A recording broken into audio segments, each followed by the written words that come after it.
Indeed, the theme of following and being relying on assurances and promises given is part of this debate about my constituent Gary McKinnon. I welcome the Deputy Leader of the House to respond to this debate, which he also is in a very good position, having previously been on the picket line, effectively protesting against the treatment of Gary McKinnon.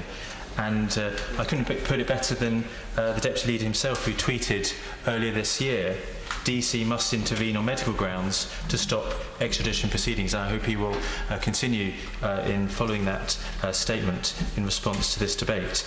Indeed, the Deputy Leader was in good company.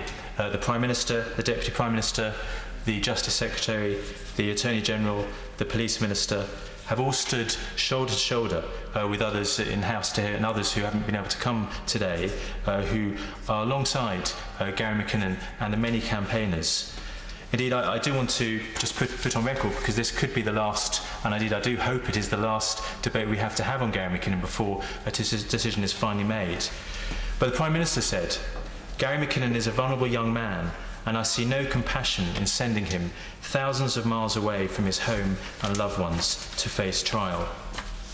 The Deputy Prime Minister said, it is certainly wrong to send a vulnerable young man to his fate in the United States when he could and should be tried here instead. It is simply a matter of doing the right thing. The Deputy Prime Minister then went on in 2009 to say, government ministers have let this sorry saga drag on for 7 years, heaping misery on Mr McKinnon, his family and his supporters. Well, those here would say we're now 10 years into that sorry saga, with misery still heaped on Mr McKinnon, his family and his supporters. The Deputy Prime Minister in 2009 also wrote that it would be fair and it would be right to try Mr McKinnon in Britain, but the clock is ticking. The Prime Minister just needs to pick up the phone to make this prosecution happen. I urge him to do so before it is too late. The now Attorney General said, can someone tell me how counter-terrorism will be served by extraditing Gary McKinnon to the United States for hacking into government computers in search of UFOs? That was said to the Conservative Party conference. And then now the Justice Secretary, Chris Grayling, said, I hope the House of Commons will send a message to the government. Really, this is not what the extradition system is supposed to do. These new rules were set up for very serious offences, for terror offences.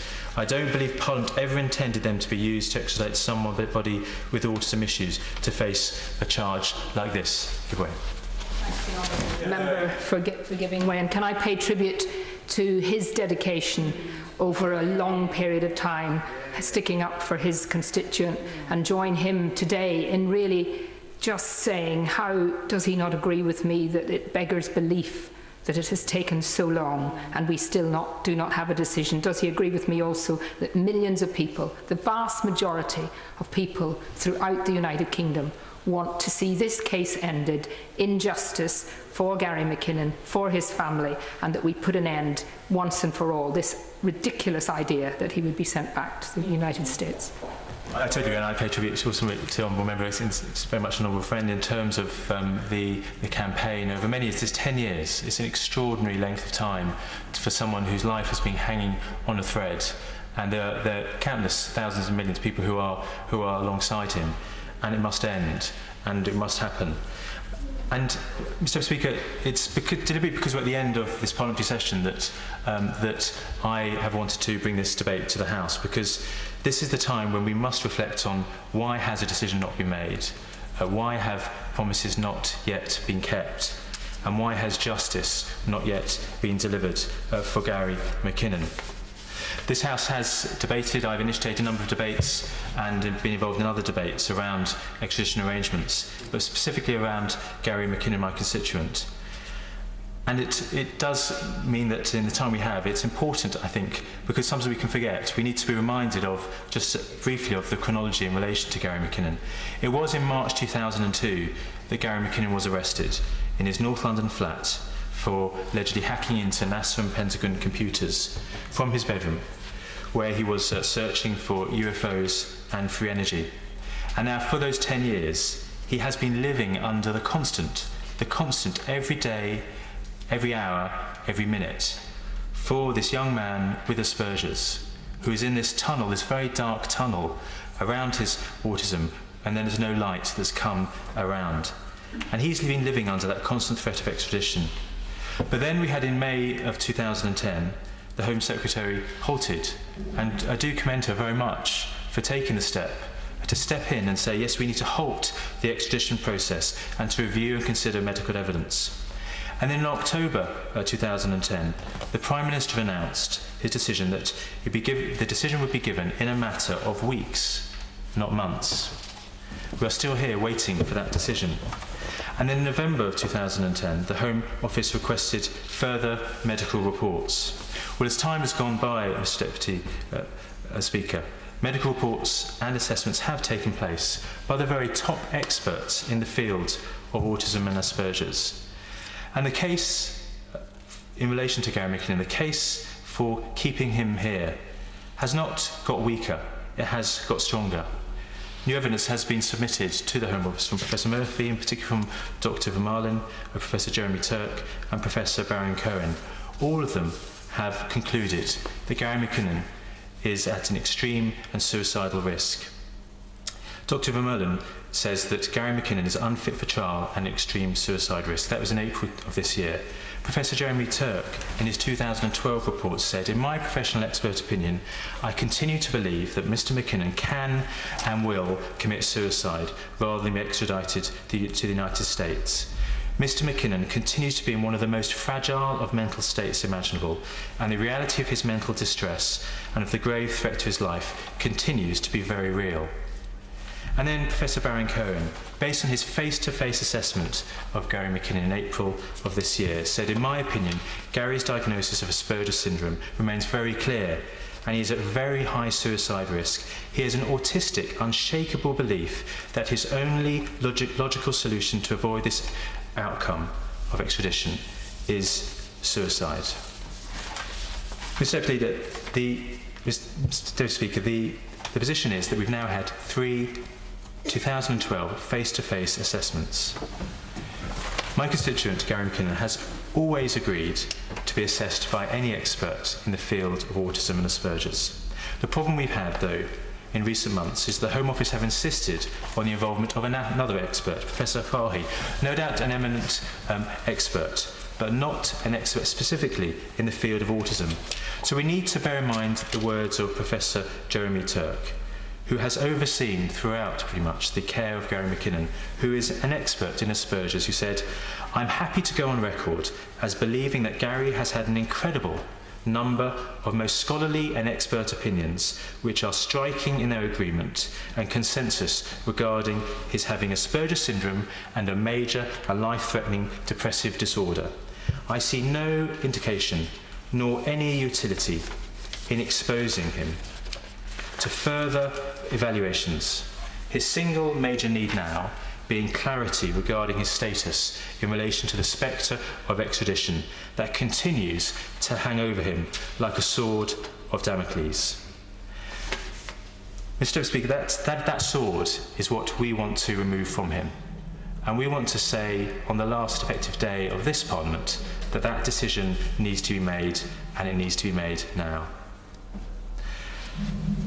It is the case that the Gary McKinnon case has highlighted serious flaws in the extradition arrangements. We have had debate, we've had a resolution of this House in terms of review and change of those arrangements. But at the end of the day, and this is the point of this particular debate, indeed I join with the Deputy Prime Minister who said that the case is about more than legal technicalities and political treaties. It is about compassion.